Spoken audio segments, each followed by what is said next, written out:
Stock మార్కెట్లో invest చేసి మీ డబ్బులు డబుల్ చేసుకోవాలనుకుంటున్నారా? విజయవాడలో జరిగే సుందరరామిరెడ్డి గారి లైవ్ సెమినార్ కి అటెండ్ అవ్వండి.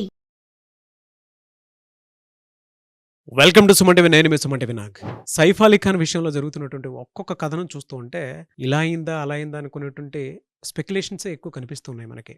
అయితే ఇప్పటి వరకు ఉన్నటువంటి పరిణామాల ప్రకారం కనుక మనం చూస్తే జరిగింది ఏంటి, ఏ విధంగా టర్న్ తీసుకోబోతుంది అనేది ఈరోజు మనతో పాటు హైకోర్టు అడ్వకేట్ రవీంద్రనాథ్ గారు ఉన్నారు.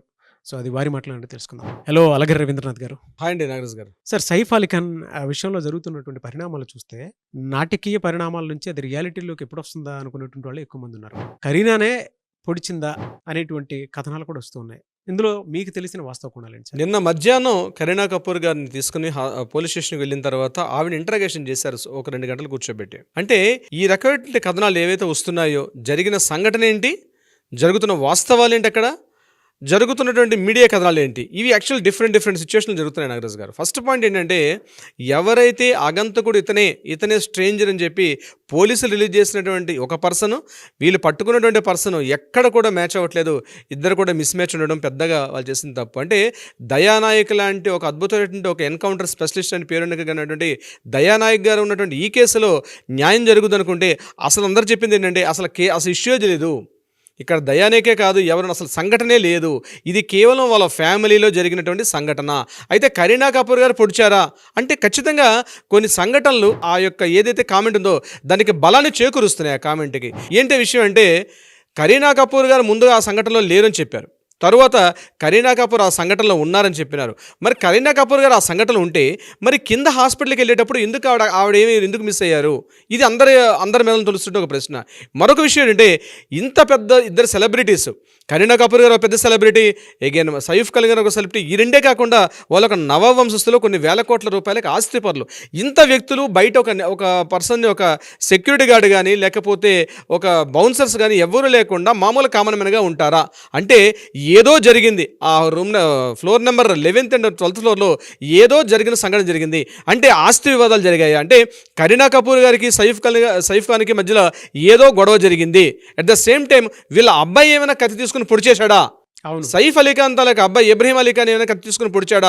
అయితే ఇక్కడ ఇంకొక డౌట్ ఏంటంటే, ప్రధానంగా వాళ్ళు చెప్పడం ఏంటి, ఎవరైతే పర్సన్ వచ్చాడు ఇలియామా ఫిలిప్ ఇచ్చినటువంటి ఎఫ్ఐఆర్ రిపోర్టర్ చెప్పిన స్టేట్మెంట్ ఏంటంటే, వచ్చిన పర్సన్ హెక్సా బ్లేడ్ తీసుకుని పైకి వచ్చారు, అదేవిధంగా చేతిలో ఒక స్టిక్తో వచ్చారు, ₹1,00,00,000 డిమాండ్ చేశారని.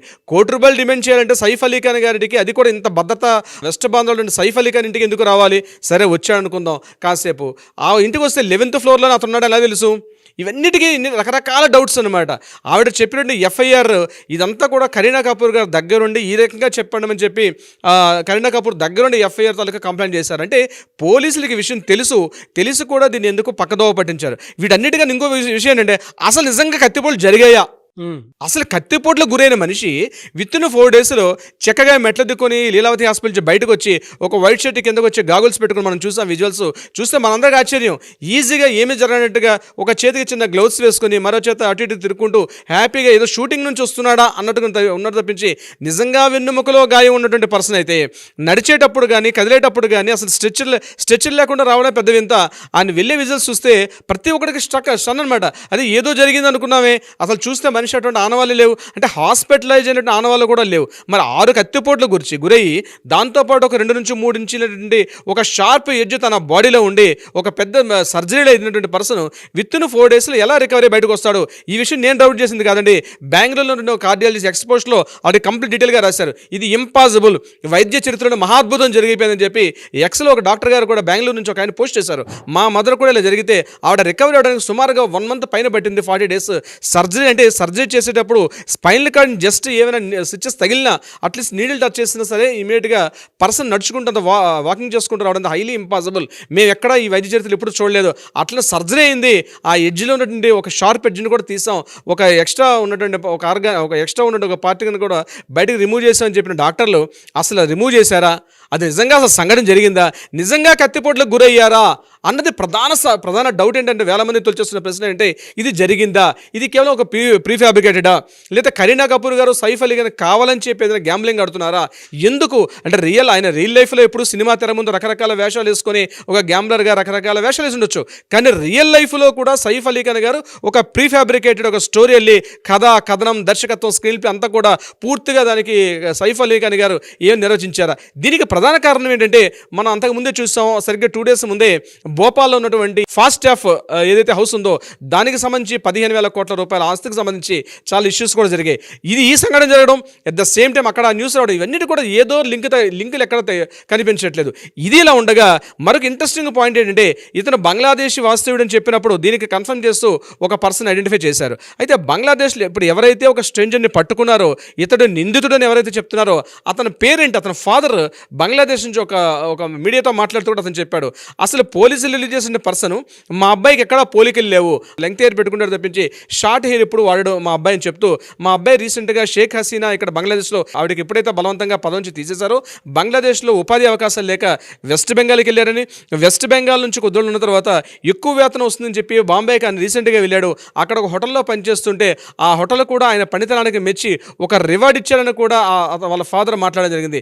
మా అబ్బాయి చేసినటువంటి ఏదైతే సంఘటన ఉందో ఇది మా అబ్బాయి కాదు, కేవలం పోలీసులు ఎవరినో ఒకరిని పట్టుకొచ్చి ఇరికించారు, అసలు ఈ సంఘటనలో మా అబ్బాయి లేదు, వీలైతే నేను బంగ్లాదేశ్ లోకల్లో మా లీగల్ డిపార్ట్మెంట్ కూడా అప్రోచ్ అవుతాను, ఎవరైనా ఇండియాలో మంచి పేరుండుకున్న లాయర్లు ఎవరైనా ఉంటే కూడా చెప్పండి, మా అబ్బాయి కేసు వాదించండి అని చెప్పి కూడా అతను రిక్వెస్ట్ చేస్తూ ఒక లెటర్ పెట్టడం కూడా జరిగింది. అంటే ఇవన్నీ సంఘటనలు మనం సింక్ చేసుకుంటూ ఉంటే అసలు జరిగిన సంఘటన జరిగిందా, పబ్లిక్ ఎంటైర్ భారతదేశంలో అంటే అశేష్ 130 కోట్ల మంది ప్రజల్ని ఫూల్స్ చేశాడా, ఈ విషయమే తీవ్రంగా మాట్లాడాల్సిన అవసరం అయితే సైఫ్ అలీ ఖాన్ గారిని కానీ లేదా కరీనా కపూర్ గారిని ఇద్దరు బయటకు వచ్చి ఇద్దరు మీడియా ముందు మాట్లాడితే తప్ప ఈ యొక్క ఏదైతే ఈ డౌట్స్ రైజ్ చేస్తుందో మీడియా మొత్తం కూడా ఈ డౌట్స్కి ఒక తెర క్లోజ్ చేయాలి, ఒక ఫుల్ స్టాప్ పెట్టాలి అంటే డెఫినెట్గా వాళ్ళు మీడియా ముందుకు వచ్చి మాట్లాడితే తప్ప ఈ రకరకాల స్పెక్యులేషన్స్, ఈ డౌట్స్ సోషల్ మీడియా వేదికగా రకరకాల వార్తలు అయితే కనిపిస్తున్నాయి. నాగరాజ్ గారు, బట్ ఇంట్లోనే జరిగింది అనేటువంటిది మాత్రం ప్రధానమైన ఆరోపణ, అంతే కదండి? ఆరోపణే, అది కేవలం ఒక ఆరోపణే, నిజంగా జరగలేదు అంటున్నారు ఇప్పుడు మీడియా ప్రతినిధులు.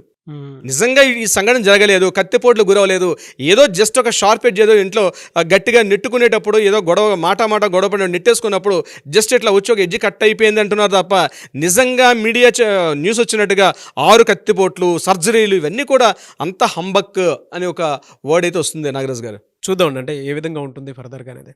Thank you so much Ravindranath garu. Thank you so much Nagaraj గారు.